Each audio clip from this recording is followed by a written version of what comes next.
இப்போ ஒரு விஷயம் வந்து பாத்தீங்கன்னா பயங்கர ட்ரெண்டா போயிட்டு இருக்கு. என்னன்னு பாத்தீங்கன்னா, நம்ம வந்து பேசும் பொருளாகணும், நம்மள வந்து கவனிக்கப்படணும் அப்படின்னா, நம்மள வந்து ரொம்பவும் ஃபேமஸா இருக்கவங்கள வந்து தாக்கணும். அவங்க நல்லது பண்ணாலும், கெட்டது பண்ணாலும் அவங்கள வந்து அவங்கள பத்தி பேசி போற்றிலாம் இல்ல. தூட்டிட்டே இருக்கணும் அப்படின்ற ஒரு கான்செப்ட்ல போயிட்டாங்க. அதுல இந்த வீரலட்சுமி அவங்க, இப்ப ராஜேஸ்வரி பிரியா, அப்புறம் வந்து இந்த வைஷ்ணவின்ற அந்த பொண்ணு.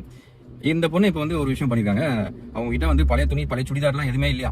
பழசா வந்து தளபதியோட டிஷர்ட் தான் இருந்ததா. அதை கொளுத்தணும்னு வெயிட் பண்ணிட்டு இருந்திருக்காங்க. அதை வந்து அதை போட்டு கொளுத்தி, சரி கொளுத்துறீங்கன்னு ஓகே. அதை சோசியல் மீடியால வந்து போஸ்ட் பண்ணணுன்ற அவசியம் என்ன? இது வந்து உங்களுக்கான ஒரு ஸ்கோர் பண்ணிக்கிறதுக்கான ஒரு விஷயம். ஆக்சுவலா நான் ஒரு விஷயத்தை உங்களுக்கு சொல்ல கடமைப்பட்டிருக்கேன். ஏன் கடமைப்பட்டிருக்கேன்னா, நீங்களாம் வந்து சொசைட்டிக்கு வந்து ஏதோ மாற்றத்தை கொடுக்க போறேன்னு பேசிட்டு இருக்கா இல்லையா. இந்த மாதிரி போலி முகங்கள் வந்து கிழிக்கப்படணும் அப்படின்றதுக்காக தான் சொல்றேன். நீங்க உண்மையாவே மாற்றத்தை கொடுக்கணும் அப்படின்னு நினைச்சீங்கன்னா, இந்த இடத்துலயே வெயிட் பண்ணி உங்களுக்கான பொறுப்பு என்னவோ அதை நீங்க வாங்கிருக்கலாம். அது வந்து எனக்கு கொடுக்கல, நான் 2 வருஷமா களப்பணி செஞ்சேன் அப்படின்ற மாதிரி இருந்துட்டு எனக்கு கொடுக்கலன்னு வெளியே போக கூடாது. அது ரொம்ப தப்பான விஷயம். ஏன்னா நான் வந்து 10 வருஷமா ஃபீல்டுல இருக்கேன், அதாவது அரசியல் இருக்கேன். நான் ஒரு எம்எல்ஏ கேண்டிடேட் 2021 பல விஷயங்களை செஞ்சிருக்கேன். நான் கவுன்சிலர் இருக்கேன்.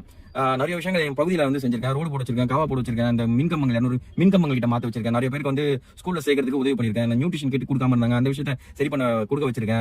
ரோடு போற காசு ஆட்டையை போட்டாங்க, அதை எடுத்து வந்து திருப்பி போட வச்சிருக்கேன். நேம் போர்டு வைக்கிறேன், காசு ஆட்டையை போட்டாங்க, அதையும் திருப்பி வைக்க வச்சிருக்கேன். இந்த மாதிரி பார்க்குக்கு ஜிம் அந்த எக்யூப்மெண்ட்ஸ் வைக்கிறேன்ற மாதிரி சொல்லி அதையும் காசு ஆட்டையை போட்டாங்க, திருப்பி அந்த எக்யூப்மெண்ட்ஸ் வைக்க வச்சிருக்கேன். இவ்வளவு விஷயங்களை 10 வருஷமா பண்ணிட்டு இருந்திருக்கேன். நான் இந்த தமிழக வெற்றி கழகத்தில் சேர்ந்து 1.5 வருஷம் ஆகுது. எனக்குமே பொறுப்பு கொடுக்கல. எப்படி எனக்கு வந்து நான் இவ்வளவு விஷயங்கள் பண்ணிட்டேன் அப்படின்னும் போது எனக்கு பொறுப்பு கொடுத்துருவாங்களா? என்ன கம்பேர் பண்ணும்போது நீ என்ன பண்ணிருக்க, நீ சொசைட்டிக்கு என்ன பண்ணிருக்க, எந்த விஷயங்களை எடுத்து பேசிருக்கீங்க? உங்களுக்கு வந்து நின்னான் பேசினா வந்து ஒரு ஃபேம் சோசியல் மீடியால வந்து நம்ம ஃபேமஸ் ஆகணும், நமக்கு வந்து போஸ்ட் கொடுக்கணும் ஏதாவது அவசியம் இருக்கான்னு வெயிட் பண்ணுங்க. உங்களுக்கு பொறுப்புன்றது வந்து எவ்வளவு பெரிய விஷயம். அந்த பொறுப்பு நமக்கு வர அளவு கூட நம்ம வெயிட் பண்ண மாட்டோம்னா, அப்ப அந்த பொறுப்புக்கு தகுதியே இல்லாத ஒரு ஆள் தான் தமிழக வெற்றி கழகம் வெளியே தூக்கி போட்டுருக்கு. இது கரெக்டான விஷயம். நான் கூட ஸ்டார்டிங் உங்களுக்கு வெளியே தூக்கி போடும்போது என்ன அவ்வளவு விஷயங்கள் செஞ்சிருக்காங்க, இப்படி பண்றாங்களேன்னு ஃபீல் பண்ணேன். ஆனா வெளியே போயிட்டு காழ்ப்புணர்ச்சியில வந்த வரைக்கும் பேசுற, தற்கொலைன்னு பேசுற, என்னென்னமோ பேசுற, இப்போ வந்து டிஷர்ட் எரிக்கிற,